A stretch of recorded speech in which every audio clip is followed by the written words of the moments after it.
Third only? That's pretty good at basketball here, right? Shit. Pretty good.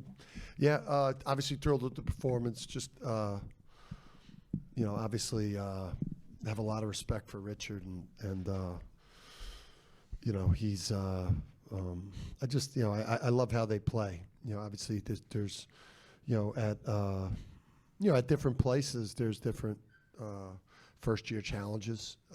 They vary. I think, Richard's obviously, dealing with some first-year challenges, but I love the way his team plays, I think he's an awesome coach. So, just thought we played at such a great level. I think, we obviously the short turnaround, the travel back from Creighton, getting in at 5 a.m. On Sunday, and then kind of doing the best we could with prep on Sunday when everyone is kind of sleep deprived. I just thought that the group showed, just a high level of class today by playing at such a high level at both ends on the backboard after such a quick turnaround and a long trip. So feel like the team is starting to figure out how to play more bulletproof basketball.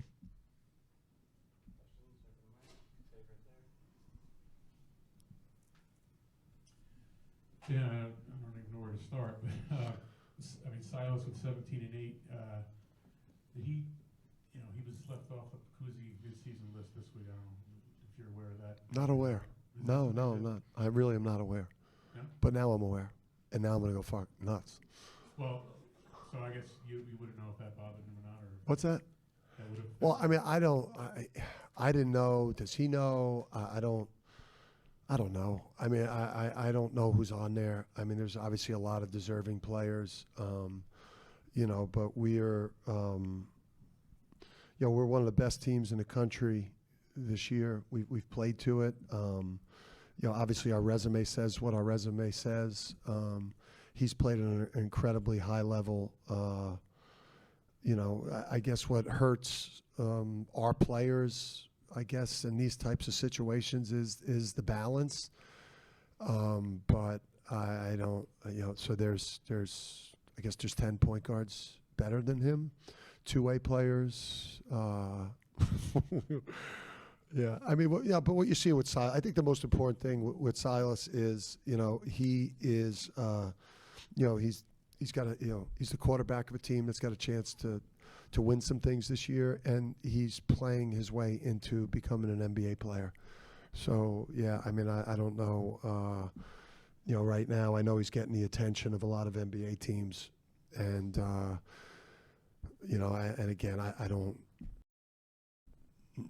know the other 10 players, and I'm not going to sit here and take shots at them. But yeah, that's bullshit. That's just total bullshit. Can you talk about what you saw from Eric coming off the bench today, and also how you think he's really settled in here at UConn? Yeah, it's not easy. I think with and again, it's tough to compare players and different, but like with Donovan, he saw the big picture just as a freshman. He knew he had a senior veteran center that he was splitting the position with, and there were going to be games where Dama played 30 minutes and he played 10, and the splits would be different. And Donovan and his family, Donovan and the people around him, his inner circle, they saw the big picture. They saw the development happening. They saw the progress. They saw the improvement.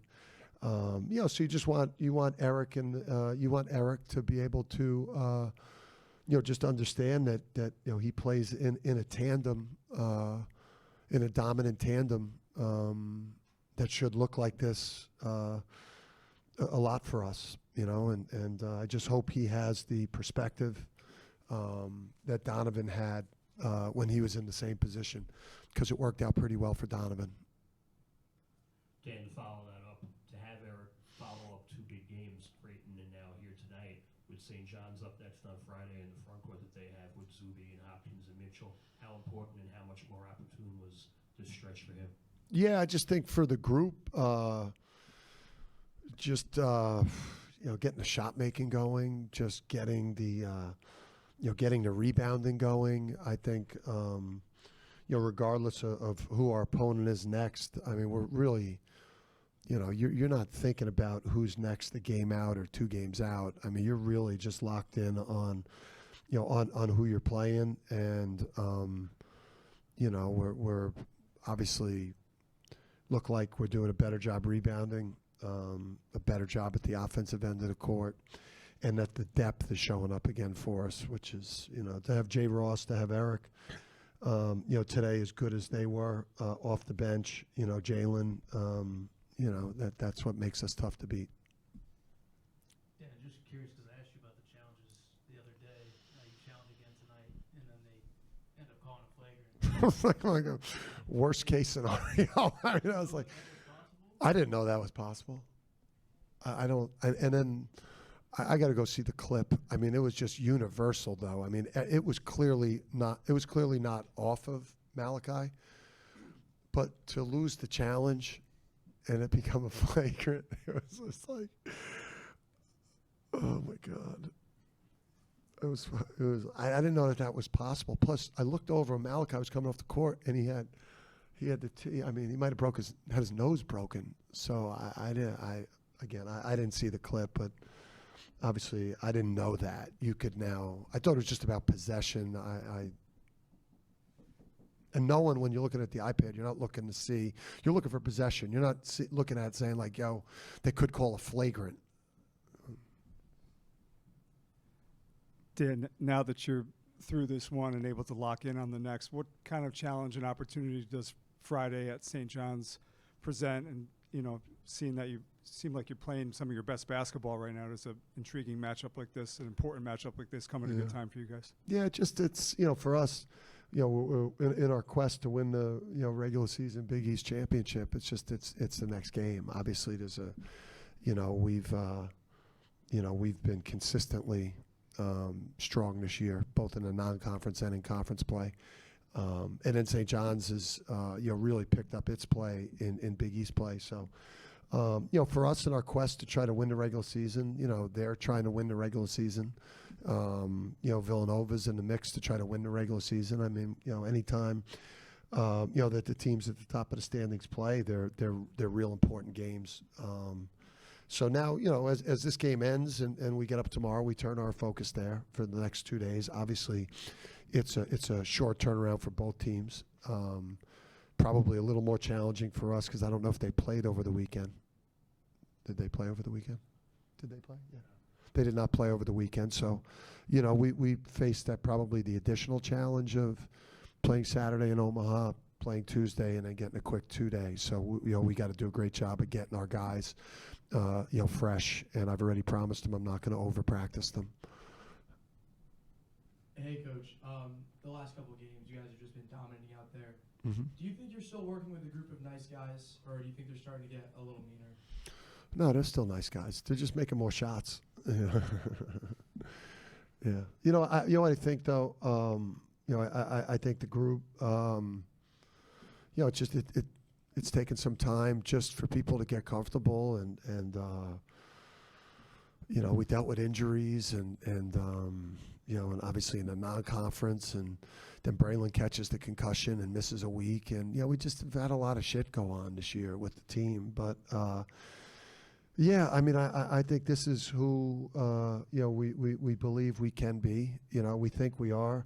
When you look at Alex Caravan and Braylon Mullins and Solo Ball and Silas Demery, and Jay Ross off the bench and Jalen Stewart, like we've got guys that can make shots and firepower. We've got 2 centers that can really rotate in and be as good as or be as good or better than any 2 center tandem in the league. I mean, we've got an excellent backup point guard in Malachi Smith. I mean, this is sometimes it just takes you a while to get there.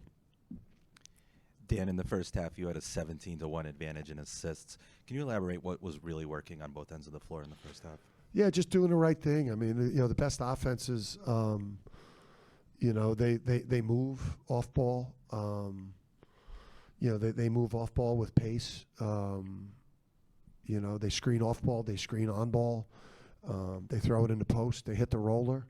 You know, they get downhill driving it. You know, we have a lot of, you know, different ways that we can attack people. Yeah, and we got great men. I mean, we got great men that are willing to share the ball. A lot of times the defense dictates where the ball goes. And we're fortunate enough to, you know, recruit, you know, just good people that are willing to share the game with their teammates. Hey, Coach. What's up? Last 2 games you had hot starts on the offensive end, nailing a lot of threes. Today you shot 61% from beyond the arc in the first half. Yeah. What do you think has switched in this team to really improve on the offensive end? I mean, I don't really, you know, I don't have a great explanation for it. You know, I don't know, shot quality. I think if you look at shot quality last year, I mean, you look at shot quality 23 and 24, and this year, I mean, we're getting, we haven't changed anything offensively. Obviously, you add wrinkles to different things as you prepare for opponents because you know they're going to be prepared for primary things you're doing. So you prepare, you know, wrinkles in different ways. But to get the ball where you want to get it, to shooters, to posters, to rollers, to cutters, I mean, we're getting the same types of looks. We haven't changed anything on offense. It's like we're just starting to make shots at the clip and at the level that this team should be making shots.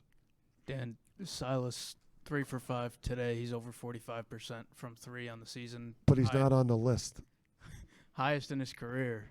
But he's not on the list. You talked about Fucking teams. you We were talked- 2, but we dropped to 3. But right, we were 2, but we dropped to 3, and then he didn't get on the list. All right.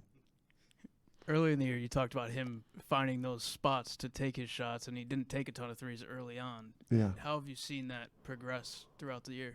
Yeah, I just think it takes a player time. I mean, it's like it's not easy to beat a quarterback with like, you know, bigs that are really good.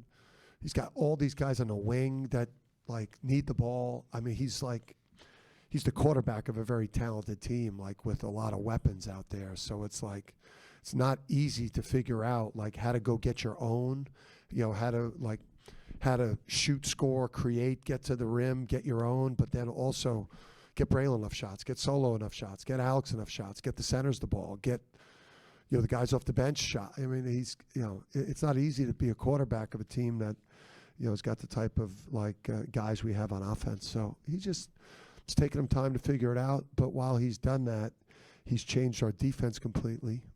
You know, he's been just this incredible ball hawk. So.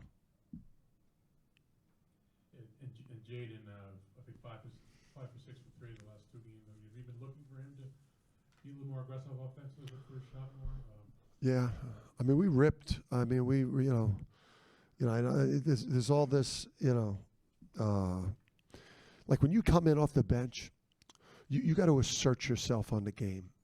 You know, like you can't just occupy minutes when you're out there and be passive offensively. You know, because like we run like a primary or a preliminary action, but a lot of times like we don't get a shot off that. So then now it becomes like people playing to the ball, people driving a closeout, people cutting to put themselves in position to make plays on offense. So I think coming out of, you know, what was the game before Creighton? Who do we play? Providence. So like I crushed those guys. I mean, I crushed Jaden. I crushed Jalen. In particular, after that game, about just not being aggressive, not being assertive, not putting them like a lot of times when like Alex or Braylon or Solo get a shot or Silas get a shot, it's not off something we designed that we ran. It's like something might break down, and now they just assert themselves offensively by playing to the ball. And Jay Ross and Jalen Stewart have to do that more. You know, they're both guys that have a lot of offensive potential, and we need that scoring punch off the bench. Trey Carroll was lighting it up coming into this game. Just your thoughts on how you defended him. Yeah, man, he's you know, I think that kid, you know, he's real impressive. We looked at him in the portal. Is his last year? Are you sure? Jeff? Does anybody? My cousin Vinny Judge. What did you say? All right. So anyway, I hope it's his last year, but I'm going to say this about that guy is just the type of positions that Richard puts him in offensively has allowed that guy to just have as good a year offensively up to this game. I mean, we did a good job, I think, sending him right, trying to keep him off his right shoulder in the post, trying to keep him off his left-hand driving, trying to take the three-point line away from him as much as we could. But I think that kid just with the way the game has gone positionless, a guy's got a chance to play in the NBA. He's got a chance to be on a roster. I see a lot of guys on rosters on two-ways and different things that he's better than them. So he's an impressive player. And we looked at him when we thought AK might not be back. He was a guy we were kind of looking at. And that is not tampering because I think he's finished. And if he's not finished, we will certainly not recruit him if he has another year because the fucking coaches are so paranoid. Coach, Terrace finished so efficient lately. Perfect tonight, perfect on. Well, he was not perfect tonight. He was stumbling and bumbling around at times. Yeah. All right. Yeah. Just from an efficiency standpoint, Yeah. what have you seen out of him lately? Yeah, I mean, just finishing the plays, being better positional on his catches, like finishing through contact. I mean, if you look at our centers production going back to 23, I mean, if our centers aren't shooting 65% or higher from the field, it's like stunning. So, just the shots that they're able to get as rollers, as post-up players, as guys that are involved in off-ball screening and releasing. I think he's just getting a great understanding and we're getting better at post-feeding him. I think with him and Eric, with the way that we have them play, the same way that we had Donovan play, in particular,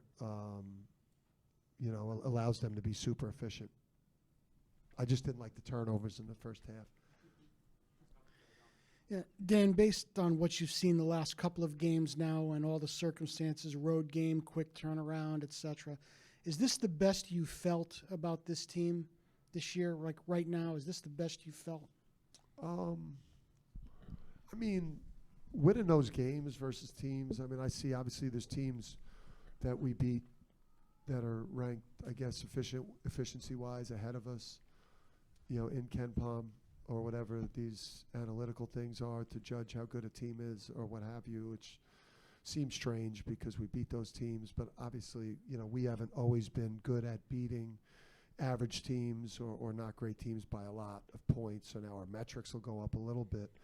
But with the way we played against BYU, just getting up 20 plus in that game, obviously letting them back in. But the level we played at for 25 minutes was versus a team that's pretty good. I think I felt great coming out of that. The Illinois game at the Garden, the Florida game at the Garden, winning at Kansas without Taris. Going out on the road at Seton Hall, winning that game under those circumstances, getting a big lead, obviously having to hold on. At times, the team has showed what we're capable of, but the fact that now we're showing more dominance. Like we've cleaned up the rebounding, we've cleaned up the offensive end of the court. This is closer to the expectations. But winning all those hard games with like Taris hurt, Braylon hurt, like I was really high on the team because not a lot of teams would have been able to do that with the non-conference schedule that we played. Because like we've had, we took care of business in the non-conference. Took care of business with our one lone loss being to the clear number one team in the country, clear best team in the country. So, I'm proud that